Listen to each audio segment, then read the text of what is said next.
Okay, ladies and gentlemen, good day all. So today we are going to look at the concept of gluconeogenesis. What is gluconeogenesis? Gluco means glucose, neo means new, genesis means synthesis. So it means that gluconeogenesis is made of three different components. From the word gluconeogenesis, it means that it's made of two different the gluco here means glucose. The gluco means glucose. And then the word new means new. Means new. And then the genesis means synthesis. Means synthesis. So it means that in gluconeogenesis, we are talking about the synthesis of new glucose. So that is gluconeogenesis. Gluco means glucose, new means new. Then synthesis means, or genesis means synthesis. So gluconeogenesis is the synthesis of new glucose. So in a simple way, when we said gluconeogenesis is a process where it's a synthesis of glucose from non-carbohydrate compound. So when you synthesize glucose from non-carbohydrate compounds, then the process is called gluconeogenesis. And the examples of these non-carbohydrate compounds, or the major substrates that are considered as a non-carbohydrate compounds, we have lactate, we have pyruvate, we have glucogenic amino acid, we have propionate, and we have glycerol. So these are the examples of the substances or the raw material or the ingredients that are used in gluconeogenesis. So you can use pyruvate to get glucose, and you can also use at the same time, you can also use pyruvates, or you can use glucogenic amino acids, propanol, and glycerol. So as the time goes on, we are going to know how these substrates or precursors are used in synthesizing glucose. So that is gluconeogenesis. Okay? And then so now, we are now going to see what is the condition that this gluconeogenesis is taking place. So gluconeogenesis is generally taking place when or during fasting. So the body maintains glucose within the process of gluconeogenesis. What does that mean? It means that during fasting, that is when the blood glucose level is low. When the blood glucose level is low, so you can now use the process of gluconeogenesis to maintain the blood glucose level. And the metabolic pathway to make glucose from the amino acids, the lactate, the glycerol, the prophenols is the process called gluconeogenesis. So if you are now utilizing the glucogenic amino acids, the lactates, the glycerol, and the prophenols to synthesize glucose is called gluconeogenesis. And primarily, this gluconeogenesis is usually happened in the liver cells. So it's primarily happened in the liver cells, also in the epithelial cells of the kidney and intestine. So it means that in a simple way, if you ask which organ or where gluconeogenesis is taking place, it primarily occur in the liver, and then it also occur in the epithelial cells of kidney and intestine. So ladies and gentlemen, what we need to understand in this case is that when there are some cells that they definitely or they only depend on glucose for their energy. Like for example, 90% of the neurocytes, that is the brain cells, 90% of the brain cells depend on glucose. It's depend on glucose for energy. So that is why whenever there is a problem with glucose in the body, the brain may probably actually shut down. So that is why there is a pathway that usually utilize to synthesize the glucose so that at least it will be utilized by the brain and some other cells that doesn't have mitochondria that only depend on glucose for their survival. An example of these cells, apart from the brain cells, we also have red blood cells. So these are the cells that usually need a lot of glucose for them to maintain their physiological activities. So that is why whenever there is a problem with glucose level, there is a pathway.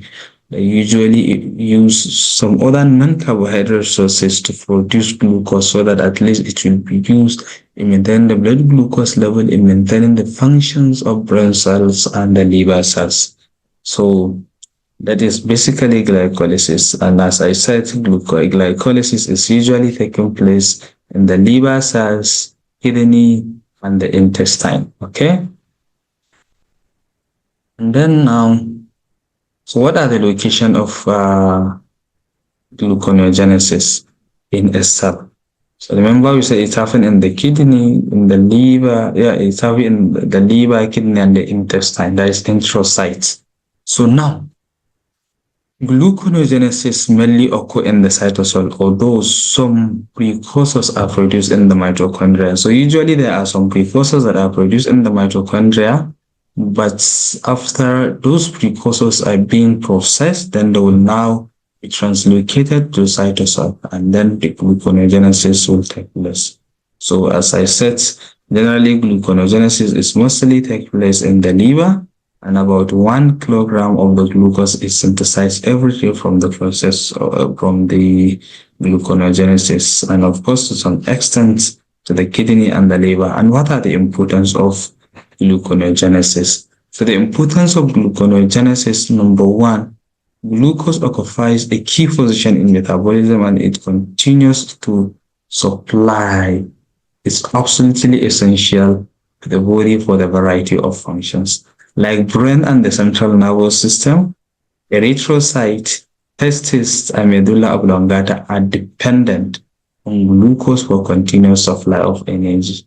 And that is why, because we are reading and we are using our brain. So as a result of that, we consume or we eat or we consume a lot of carbohydrate. Like for example, human brain require about 120 grams of glucose per day out of about 160 grams needed by the entire body. So it means that in a day, we need a total of 160 grams.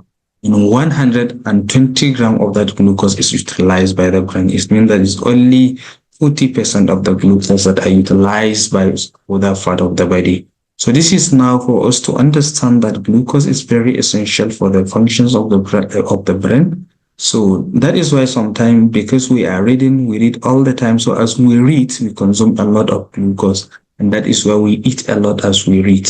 And also erythrocyte and testes. So that is why during sex, you need a lot of food. So that is why you consume a lot of food.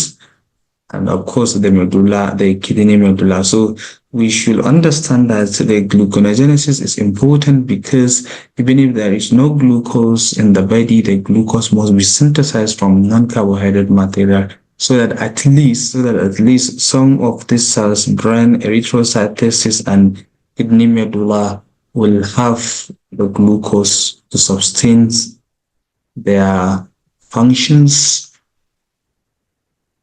So they need constant glucose for them to get or to obtain enough energy through the process of glycolysis.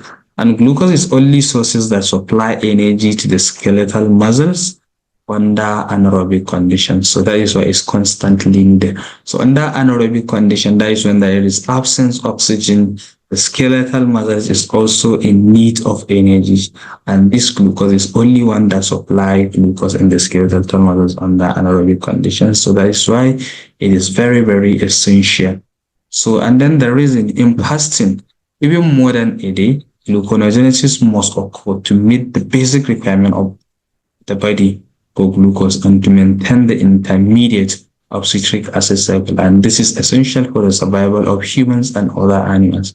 So during fasting, even if when we stay for a day, when we stay for a long time, we need gluconeogenesis. So gluconeogenesis must occur so that at least a glucose will be supplied or will be synthesized and maintain the intermediate of citric acid cycle.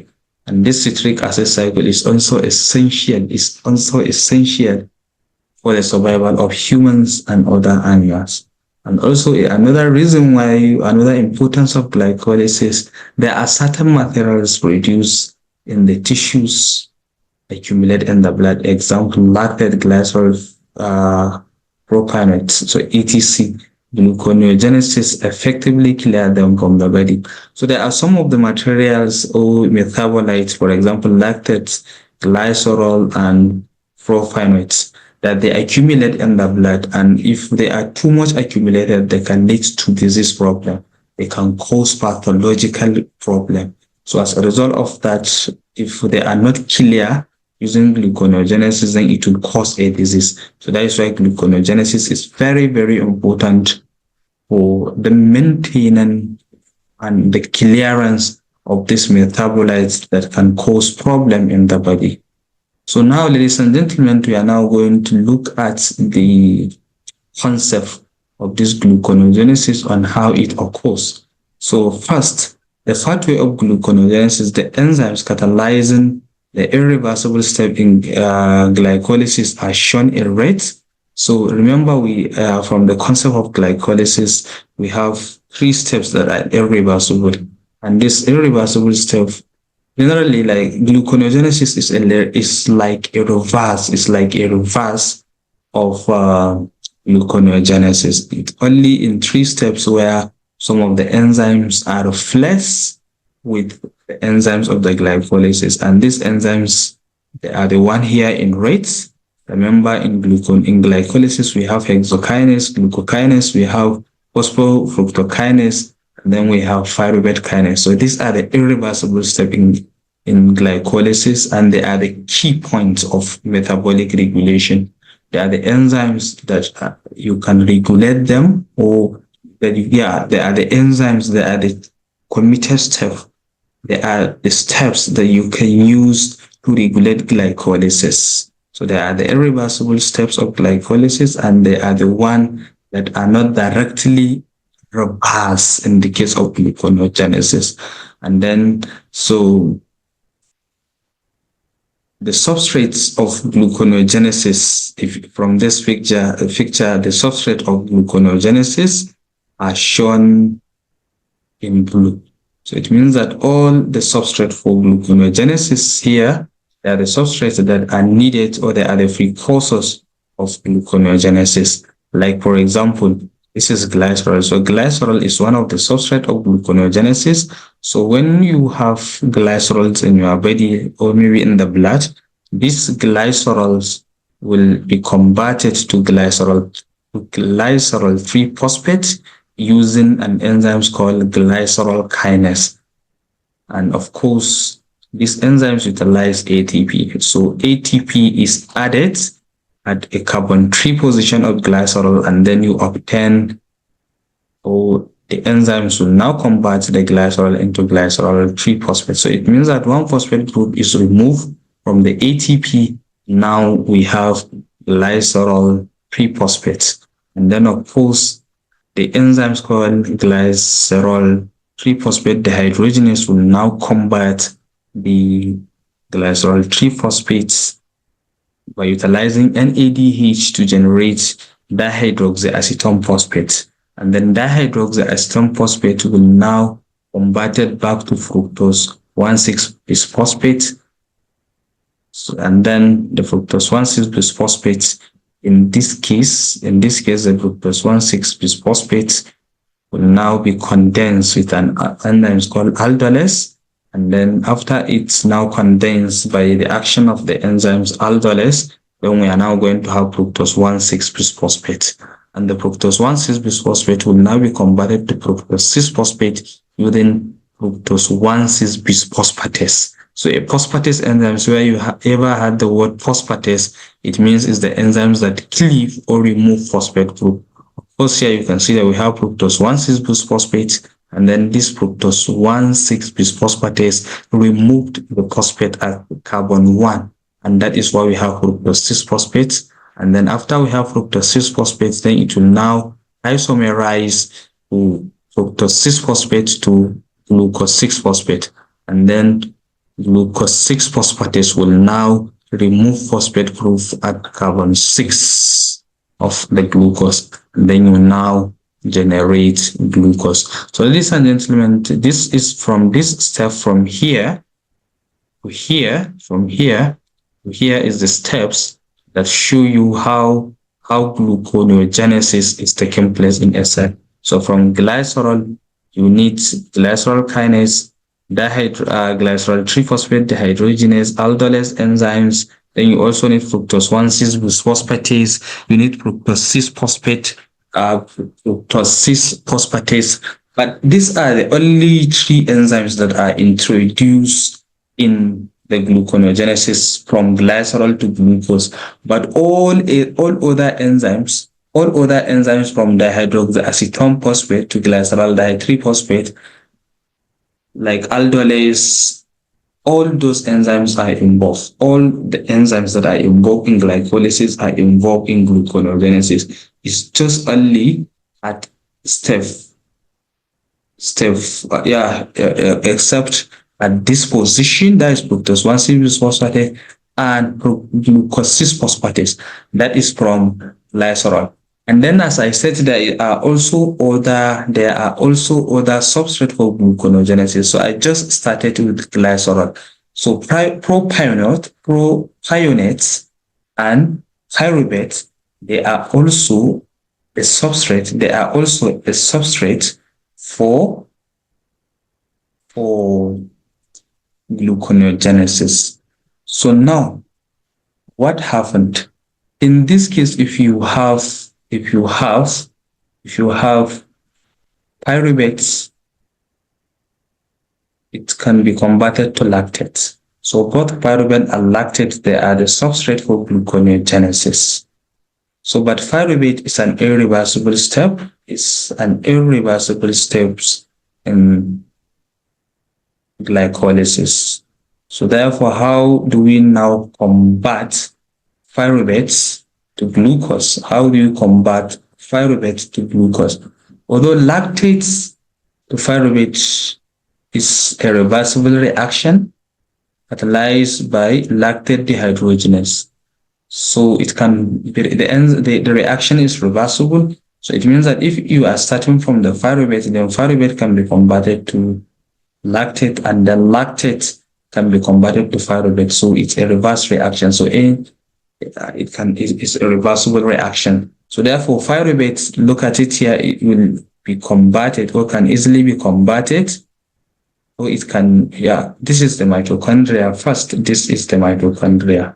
So pyruvate will diffuse into the mitochondria. So an enzyme called pyruvate carboxylase is an enzyme that usually add carbon dioxide. So carboxylase is added carbon dioxide. So carbon dioxide will be added to pyruvate, and then we have oxaloacetate. And the oxaloacetate, using malate dehydrogenase enzymes, it will now be converted to malate. And then the malate will now be translocated. It will now be transferred from the mitochondria to cytoplasm, because there is a transporter that can easily transport malate from the mitochondria to cytoplasm.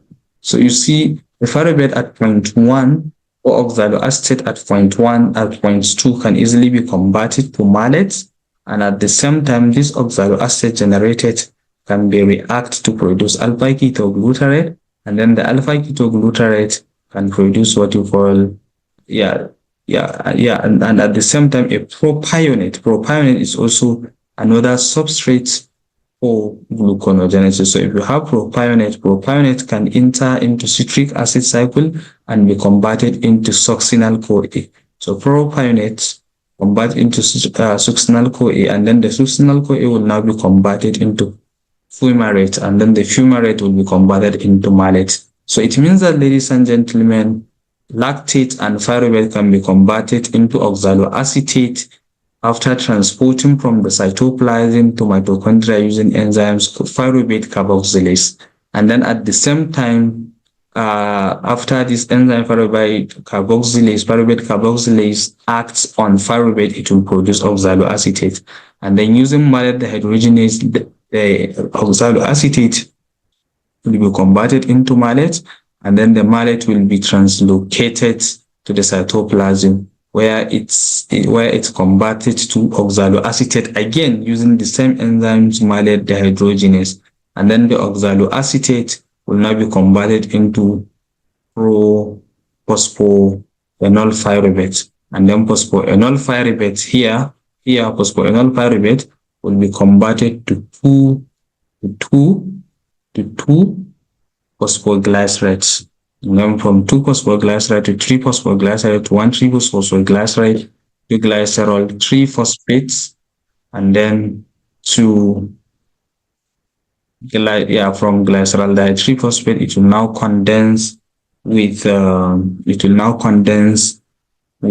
dihydroxyestone phosphate, and then fructose 1,6-bisphosphate. Then the enzymes fructose 1,6-bisphosphatase will now continue off to the synthesis of glucose. So this is how it is. So ladies and gentlemen, this is the reaction of gluconeogenesis. So it's a reverse reaction.